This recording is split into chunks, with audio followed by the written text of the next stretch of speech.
On today's Plus Side of Nashville, when national disasters occur and communities are left devastated without their homes, food, or electricity, there's one organization that gathers their chefs, pulls out the pots and pans, and provides a weary community with a hot restaurant quality meal. My guest today is the founder and CEO of Mercy Chefs. The Plus Side of Nashville starts now. From the News Channel 5 Network, this is the Plus Side of Nashville. Hi, everybody. Welcome to the Plus Side of Nashville. I'm Tuwanda Coleman. You know, just recently, tornadoes ripped through communities in 5 states, leaving whole towns destroyed. Amongst the hardest hit were Mayfield and Bowling Green, Kentucky. And also, we recently saw the devastation left behind in Waverly, Tennessee, when heavy rains led to extreme flooding. During those tough and scary times of disaster and loss, Mercy Chefs is one of the first organizations to arrive in those devastated communities, providing hot meals. I am happy to have joining me Gary LeBlanc, the founder and CEO of Mercy Chefs. Welcome, Gary. Oh, it's so good to be with you. It's so good to have you. First of all, I admire so much what Mercy Chefs does and what you're doing. You started about 15 years ago. What inspired you to want to start an organization that feeds these folks in these devastated communities? It was anger a little bit. New Orleans was my hometown, and I came up in the hotel restaurant industry there and had 20 beautiful years. I was living in Virginia when Katrina struck. I lost a grandmother. My daughter lost a home. And so I went down and volunteered with other organizations, doing the only thing I knew to do, and that was to cook. I had seen my Cajun grandmothers cook my whole life, you know, and that's just what they did, good times or bad times. So I volunteered and cooked with a bunch of different organizations. And when I got back to Virginia, I got angry.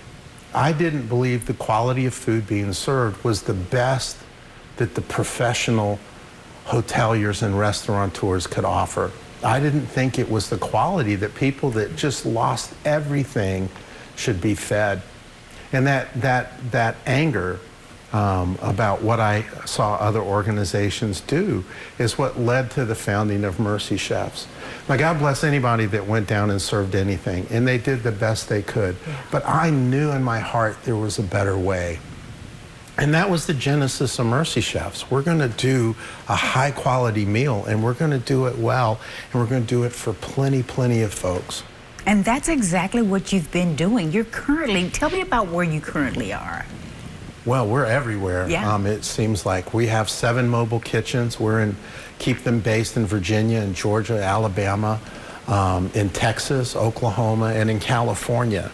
So we have teams associated with each of those. So we're able to respond very quickly to disasters anywhere in the country.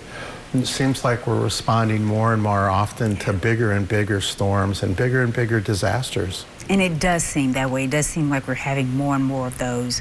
I know your mission is just go feed people. And that's what you do. So when disaster strikes, does Mercy Chef immediately decide we're going?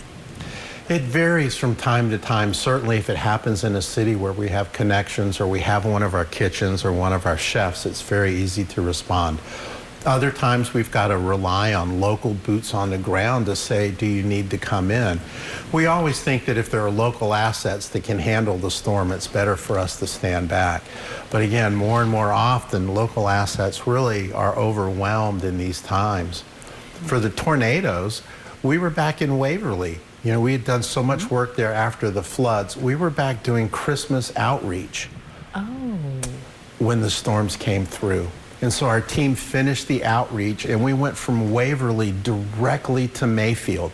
So we were on site in less than 12 hours of the tornado and serving our first hot meals the day after the storm came through. So we were just poised to go quickly, but being an immediate responder is very important to us. Well, that's one of the things I was going to ask you. When you get to a community, people may not know you're coming. how does that happen? Because you're covering large areas often, Right. you know, that have been just devastated. And you primarily serve the victims, the first responders, and your volunteers. How does the word get out that Mercy Chefs is feeding us? You know, it's amazing when a good meal goes out, the buzz that creates. We work through local channels whenever we're in town, the Facebook pages, the local churches, the local community organizations. We feed first responders immediately when we arrive. They're usually left out, and then they help us get the word out. It's not very long before folks learn where to come for a good meal. Are we talking, Gary, breakfast, lunch, and dinner? We do breakfast, lunch, and dinner. Generally, we do lunch and dinner. People can get breakfast or do something cold and get by. So we'll focus on lunch and dinner, and we can do much higher numbers if we're only doing 2 meals a day. Yeah. But we'll do whatever is needed. We'll adjust our schedule to make sure we take care of that.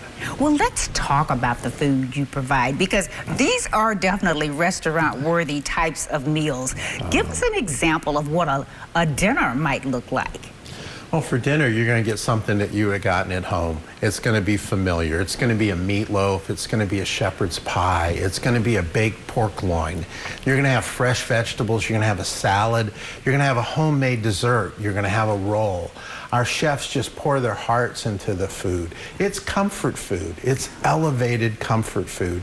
And we do the best that we can possibly do given the circumstances we're working under. Yeah. You are not the only chef that's in there feeding these folks these great meals. You have several other chefs that work with you. We have about 15 culinarians that are on staff with Mercy Chefs full time. Wow. And these are some of the best chefs in the country. And their heart, their passion is to serve that meal that's going to make a difference in someone's life that has just lost so much. You know, the thing about it is when you're starting your life over, after, you know, seeing it devastated and demolished, and you're not getting a hot dog or a hamburger grilled up for you, what is the typical reaction?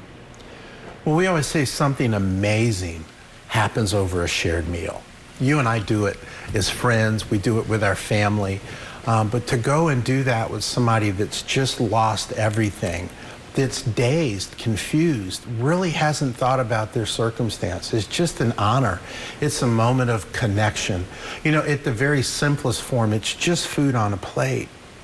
But it never ceases to surprise me, the power of that meal when they open the box. We want to see people, we want to see their face brighten, we want to see surprise, we want to see joy when they open that meal, and it's something completely unexpected. Wow. I just admire so much what you do. And we got more time with you, Gary. We're going to talk more with Mercy Chefs founder, Gary LeBlanc, when we come back.